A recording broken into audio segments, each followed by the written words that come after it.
Facing a lawsuit from a debt collector can evoke a range of emotions, including fear, anxiety, and confusion. Individuals often feel overwhelmed by the legal process and uncertain about their rights and the potential consequences.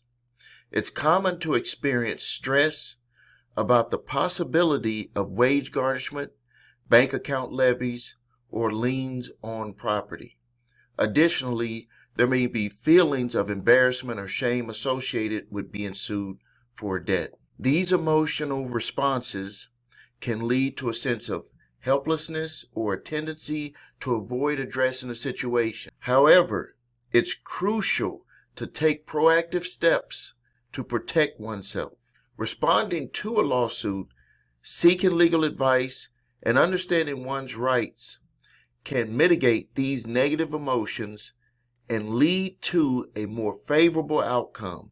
Ignoring a lawsuit can result in a default judgment, which may exacerbate financial and emotional stress. Engaging with the process, even when it feels uncomfortable, can help you have a better resolution.